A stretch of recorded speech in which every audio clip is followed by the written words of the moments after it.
बिहार के एक छोटे से गांव सोनपुर में एक लड़का रहता था जिसका नाम था सोनू। गांव में लोग उसे मेहनती और सीधा साधा लड़का मानते थे, लेकिन बहुत कम लोग जानते थे कि उसके चेहरे की मुस्कान के पीछे कितनी परेशानियां छिपी हुई थीं। सोनू का परिवार बहुत गरीब था। उसके पिता गांव में मजदूरी करते थे, जो कुछ कमाते उसी से घर का खर्च चलता।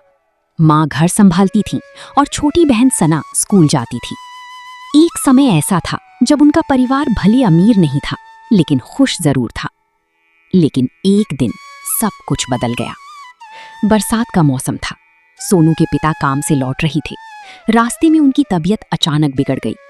गांव वालों ने उन्हें अस्पताल पहुंचाया, लेकिन डॉक्टर उन्हें बचा नहीं सके। उस दिन के बाद घर की खुशियां जैसे कहीं खो गईं। सोनू तब सिर्फ 17 साल का था। पिता के जाने के बाद घर की पूरी जिम्मेदारी उसके कंधों पर आ गई। माँ अक्सर रात में रोती थी। सना अपने पिता को याद करके चुपचाप बैठ जाती थी। और सोनू, वो हर किसी के सामने मजबूत बनने की कोशिश करता था। लेकिन कई रातें ऐसी होती थीं जब वो अकेले बैठकर आंसू बहाता था। एक दिन उसने अपने पिता की पुरानी चिकन बेचने वाली रेहड़ी को साफ किया और खुद काम शुरू कर दिया।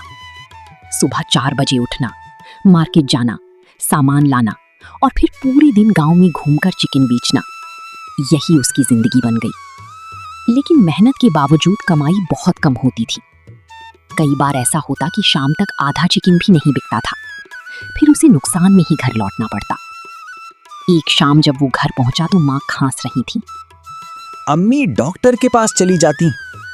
पहले घर का खर्च चल जाए बेटा, दवाई बाद में भी आ जाएगी। सोनू समझ गया कि माँ सिर्फ उसे परेशान नहीं करना चाहती थी। उधर सना धीरे से उसके पास आई। भैया, स्कूल की फीस जमा करनी है। सोनू कुछ पल के लिए चुप हो गया। जेब में सिर्फ 120 रुपए थे और फीस थी 600 रुपए। उसने मुस्कुराकर कहा, हो जाएगी जमा, तू चिंता मत कर। लेकिन उस रात उसे नींद नहीं आई। सोनू ने मन ही मन कहा, अब्बू, अगर आप होते तो सब आसान होता। मैं कोशिश तो बहुत कर रहा हूँ, लेकिन समझ नहीं आ रहा कि आगे क्या करूँ। अगले दिन भी वही हुआ। सुबह से शाम तक मेहनत और बहुत कम कमाई। धीरे धीरे कर्ज भी बढ़ने लगा। गांव का राशन वाला पैसे मांग रहा था। दवाई वाला उधार देने से मना कर चुका था और सना की फीस अब तक जमा नहीं हुई थी। एक दिन स्कूल से लौटकर सना रोने लगी। क्या हुआ? मैडम ने कहा है कि फीस जमा नहीं हुई तो नाम काट दिया जाएगा। ये सुनकर सोनू के दिल पर जैसे चोट लगी। उसने बहन के सिर पर हाथ रखा। जब तक मैं जिंदा हूँ, तेरी पढ़ाई नहीं रुकेगी। लेकिन अंदर ही अंदर वो टूट चुका था। उसे समझ नहीं आ रहा था कि आखिर इतनी मेहनत के बाद भी जिंदगी क्यों नहीं बदल रही। उसी रात उसने फैसला किया कि अब कुछ नया करना होगा, कुछ ऐसा जो उसकी किस्मत बदल सके। उसे नहीं पता था कि अगले कुछ दिनों में उसकी जिंदगी पूरी तरह बदलने वाली है। गरीब चिकन बेचने वाले सोनू की सफलता की कहानी। भाग 2, किस्मत बदलने वाला फैसला। अगली सुबह भी सोनू हमेशा की तरह जल्दी उठ गया, लेकिन आज उसके मन में एक अलग ही बेचैनी थी। पूरी रात वो सोचता रहा था कि आखिर ऐसा क्या किया जाए जिससे उसकी कमाई बढ़ सके। वो चिकन लेकर चौराहे पर पहुंचा और आवाज लगाने लगा, ताजा चिकन ले लो, ताजा चिकन। लेकिन पहले की तरह लोग आते, देखते और आगे बढ़ जाते। दोपहर तक मुश्किल से कुछ किलो चिकन बिका। सोनू का दिल बैठने लगा। तभी उसका पुराना दोस्त नदीम शहर से गांव आया। अरे सोनू, कैसा है? सोनू फीकी मुस्कान के साथ बोला, जैसा दिख रहा हूँ वैसा ही हूँ। नदीम ने उसकी उदासी भांप ली। दोनों पास की चाय की दुकान पर बैठ गए। कुछ देर बाद नदीम बोला, तुझे पता है तेरी सबसे बड़ी समस्या क्या है? गरीबी? नहीं। फिर तू वही कर रहा है जो सब करते हैं। सोनू समझ नहीं पाया। नदीम ने कहा, शहर में मैंने देखा है कि लोग सिर्फ खाना नहीं बेचते, अनुभव बेचते हैं, खुशबू बेचते हैं, स्वाद बेचते हैं। फिर उसने तवा चिकन के बारे में बताया। बड़े लोहे के तवे पर मक्खन, मसाले और धीमी आंच में पकने वाला चिकन, जिसकी खुशबू दूर दूर तक फैल जाती थी। सोनू ध्यान से सुनता रहा। उस रात वो घर पहुंचा और देर तक सोचता रहा। उसके पास ज्यादा पैसे नहीं थे, लेकिन उसके पास हिम्मत थी। अगले दिन उसने अपनी छोटी सी बचत निकाली, कुछ नए मसाले खरीदे, एक पुराना तवा खरीदा और घर लौट आया। माँ ने पूछा, बेटा ये सब क्या है? अम्मी, किस्मत बदलने की तैयारी है। रात भर सोनू मसालों के साथ प्रयोग करता रहा। कभी नमक ज्यादा हो जाता, कभी मिर्च, कभी स्वाद फीका रह जाता। कई बार उसने पूरा मसाला फेंक दिया, लेकिन हार नहीं मानी। लगातार 3 रातों तक वो मेहनत करता रहा। चौथी रात आखिरकार उसे वो स्वाद मिला जिसकी वो तलाश कर रहा था। उसने सबसे पहले माँ को चखाया। माँ ने एक टुकड़ा खाया और मुस्कुरा दी। बेटा, ये तो बहुत स्वादिष्ट है। सना भी खुशी से बोली, भैया ऐसा चिकन तो मैंने कभी नहीं खाया। ये सुनकर सोनू की आंखों में उम्मीद लौट आई। अगली सुबह वो अपने नए तवे के साथ चौराहे पर पहुंचा। लोग उसे देखकर हैरान हो गए।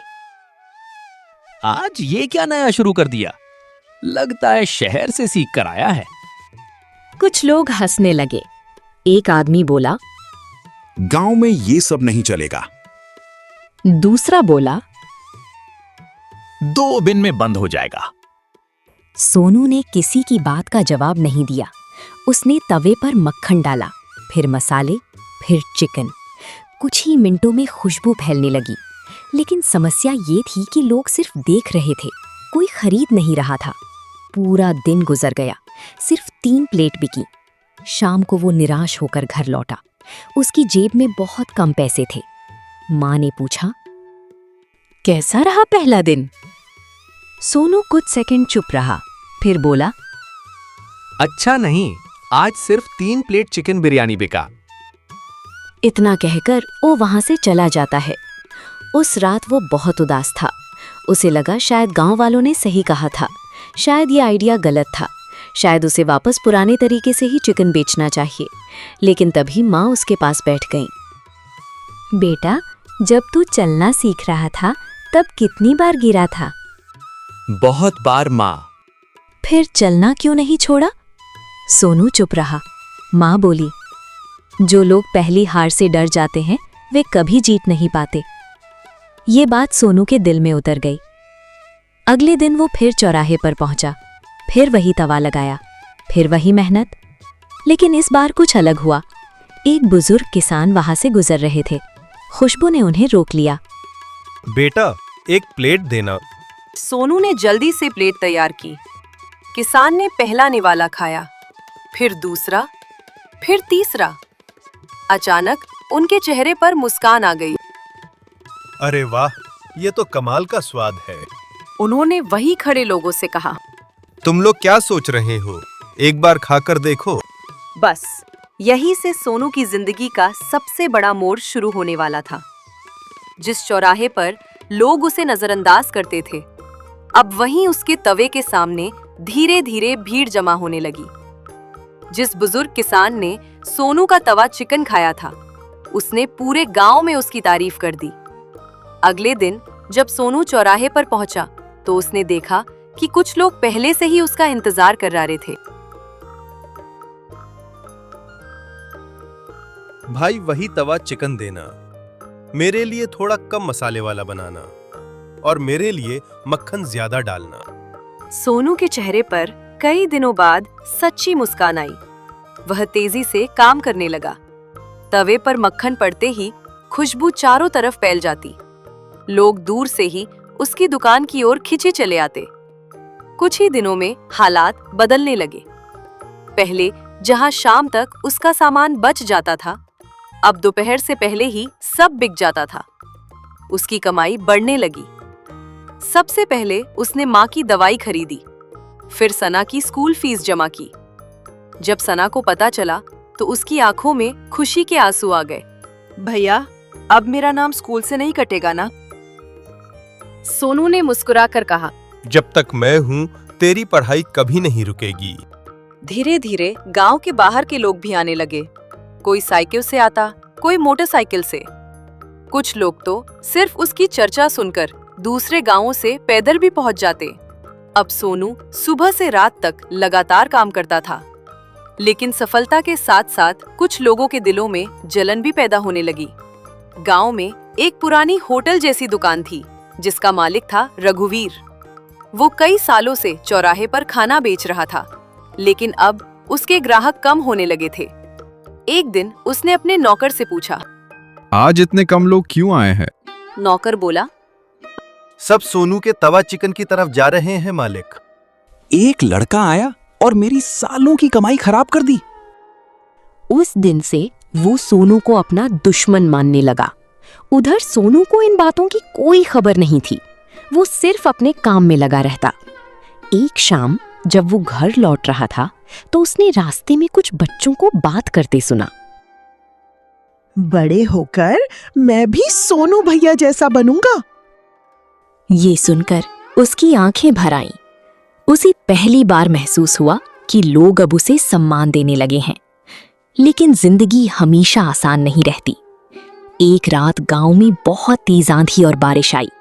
बिजली कड़क रही थी, पेड़ हिल रहे थे। सुबह जब सोनू चौराहे पर पहुंचा तो उसके पैरों तले जमीन खिसक गई। उसका स्टॉल टूटा हुआ था, तवा जमीन पर पड़ा था, कई सामान गायब थे, मसालों के डिब्बे टूटे हुए थे। कुछ लोग वहां खड़े तमाशा देख रहे थे। सोनू की आंखों में आंसू आ गए। उसने महीनों की मेहनत से ये सब खरीदा था, अब सब बर्बाद हो चुका था। वो चुपचाप जमीन पर बैठ गया। उसे समझ नहीं आ रहा था कि अब क्या करे। घर में पैसे नहीं थे, कर्ज पहले से था और अब काम भी बंद हो गया था। जब ये खबर गांव में फैली तो कई लोग उसके पास पहुंचे। करीम चाचा सबसे पहले आए। उन्होंने सोनू की कंधे पर हाथ रखा। बेटा, हिम्मत मत हाल,